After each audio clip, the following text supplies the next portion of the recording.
Hey guys, TheJordude here, and today I'm going to be doing a deck profile on my Tempo Rogue. I would call it like Tempo, Pressure, Control, Rogue, whatever. It's basically the deck that got me to Legendary. I played it from like rank 5 all the way to Legendary, and I found it had like around an 80% win ratio. The deck is really good against the meta decks such as Zoolock and Hunters.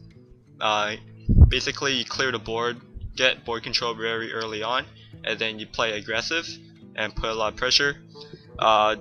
It does okay against Druid, and the worst matchup is against Control Warrior, but you don't see too many of those right now, so that's fine. And like I said earlier, it does really well against Zoo and Hunter. So yeah, I'll get into a bit of how to play against those matchups later on, but first let's get into the cards and why I play them. So we played 2 backstabs because backstab's just really good in general. 2 damage to an undamaged minion for free, 0 mana is really good. You could proc combos with him and like your SI7 agent, or you can power it up with your Blood Mage or Azure Drake to get more damage onto a minion. It's just really good, and you play it in pretty much every rogue deck. Then we played 2 Cold Bloods. Cold Blood's really good for ending the game, getting over big minions, or putting a lot of pressure on the board early on. Against decks like Hunter, where they don't put that many minions, where they don't put that many minions early on, I would play Cold Blood onto like an Argent Squire, and then just start going face with the Argent Squire, and it puts a lot of pressure on the board, and your opponents have to deal with it. So Cold Blood's in there for that. Deadly Poisons, 2 of them. You buff up your weapon so you could clear minions easier. You could go for face for more aggression, or you could power up your weapon for your Blade Flurry and clear the board like that. So just overall, Deadly Poison's just really good. Also because it's 1 mana, it could help proc combos too. Argent Squire is in there because it's probably your best turn 1. Once you play him turn 1, it's really hard to get rid of. He'll probably last the first turn guaranteed. He'll last. Unless it's a shaman, but not many people play shaman right now. And yeah, he could soak up a lot of stuff. The Divine Shield's just really good, and like I said earlier, if you put Cold Blood on him, makes him really annoying and becomes a high priority. Then we played 1 Blade Flurry. You only need 1 Blade Flurry because having 2 is too cloggy. Having 1's just good. Having it against aggro decks is exceptionally good because decks like Zoolock, where they overcommit to the board all the time, if you have Blade Flurry and like spell damage or a buffed up weapon, just play Blade Flurry, clear the entire board, and basically turns the game around. We played 2 Eviscerates because Eviscerate's probably one of the most powerful spells. Combo it up and it does 4 damage, or if you play it Blood Mage before it, you could combo it for 5 damage. So this is good for clearing like mid-range minions or smaller minions like Zoo if you have to, or you can go face for more aggression or securing the game. Then we play 1 Sap. Having 1 Sap is really good to ruin the tempo of your opponent, or you could bounce back a taunt minion that you need to get rid of, so you could go for face, or bouncing back like a really buffed minion that had a lot of cards put into it to get really strong. So Sap's just good for that. Then we play 1 Blood Mage. Well, you have to have 1 because it's a legendary. It's just in there because it does so much. For 2 mana, you could use it to proc your combos. Spell damage is just good because you have a lot of spells that do damage. And when it dies, you draw 1 card. So it cycles through your deck, and which is important. The spell damage is important. The body's pretty weak, but that's irrelevant. We played 2 Loot Hoarders as well. Loot Hoarder's just one of those early game cards where you drop. The best thing that could happen is it trades with a minion, but it'll most likely die to hero power. But if it trades with a minion, then that's just the most happiest Loot Hoarder ever.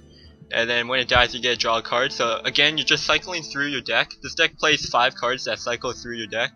Because I don't play Sprint, you need those cards that cycle through so you don't run out of cards too quick.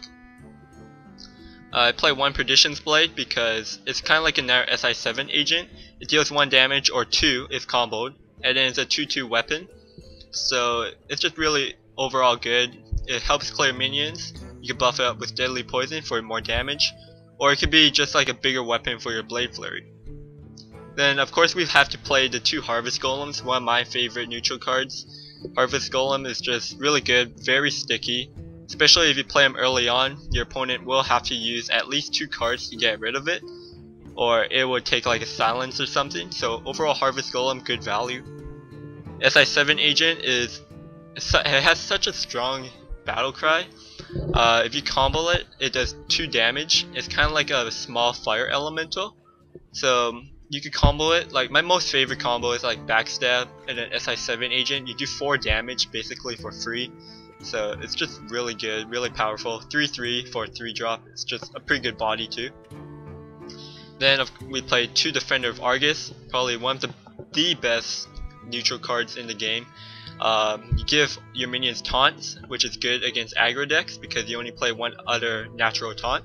So the taunts are good, and the buff can be very critical in getting really good trades. We play 1 Leroy Jenkins. A lot of people think that Leroy is not that good because it could be a dead card if you draw it early on, which is true, and that sucks when you have it in your first few turns. But Leroy, 6 damage to face is just really game securing, especially if you combo it with Cold Bloods. You could do 14 damage by turn 6, which is crazy. So Leroy's in there, you hold on to him until you could really push for that damage. And also, any deck that runs Leroy, they know that if you draw it early on, it's going to be dead anyways. So just playing Leroy in any deck has that kind of downside to it. But I still think that 6 charge is really good for 4 mana. Then we play Senjin Shieldmaster. You could replace him with a Chillwind Yeti, it's up to your preference, or some other card. But I like the Shieldmaster because that taunt is pretty good against aggro decks like Hunter or Zoo. And the 3/5 is a really good body, and it could get some good value. Azure Drake, again, cycle through your deck. The spell damage is good, and a 4/4 body is good. That's all you need to know. Then we play Argent Commander. Argent Commander is really good because it can trade with usually 2 minions at least, or if you buff it up with your Cold Blood, you could go faceless it, or if you buff it with your Cold Blood, you could get over like a giant or something. So Argent Commander's in there for that, mostly for that charge. Karen it brings so much value to the deck because you play it, it could trade with so many minions against aggro decks, or decks like Warrior or Priest. They have such a hard time dealing with Karen. So overall, Karen will bring so much trouble to your opponent and bring so much value to you. And to tie up the deck, I play 1 Black Knight because almost every deck runs taunts. Hunters use the Houndmaster. Zoos have all of their small taunts or Defender of Argus. Almost every deck plays Defender of Argus. Druids have so many taunts, so Blade Knight's in there to deal with that. Killing a taunt minion for free is just so much value, and it's really good. I don't play anything higher than these cards because this deck focuses around clearing the board, controlling the board early on, and then playing aggressively. You don't actually want to get really far into the late game because that's when this deck scales off. As you can see, this deck doesn't have any hard removal, unless you consider Sap a hard removal. But this deck can't really deal with huge minions. If they get like huge taunts, like Taunted Giants or Ancient of War, it's really hard to get over that, and you probably lose. So you really want to control the board and end the game by around like turn 8 or so. But that's when this deck is strongest, during that mid game. But once you get really decisive board control, like I usually find that I could clear my opponent's minions whenever they drop one every turn, and then still get damage done. That's what the point of this deck. Against matchups, Zoolock, this deck has a really good time against Zoolocks. Your opening hand should be your early game removals in almost most cases. Like Hunters or Warlock aggro, just want to have those backstabs. Argent Squire is good to start off with. Loot Hoarders, your cycling cards are really good to start off with too. SI7 Agent is good if you you start off with the coin, because turn 2 you could coin an SI7 agent with the combo. Druids, with druids you really want to start off with your early game cards too. Every matchup you really want to start with your early game cards, and then just work on from there. Keep clearing the board, and put on pressure with your cold bloods or deadly poisons whenever you feel like you can and you want to, and you go pretty far with this deck. I think just play it right, play your cards right, and I think you do well. If you guys want to see some gameplay of this deck in action on ladder, I could make a separate video, but comment down below telling me that you want that. I don't want to do it now because the video will be too long. But yeah, so try this deck out, tell me how it goes, comment below, subscribe, like this video, and I'll see you guys next time.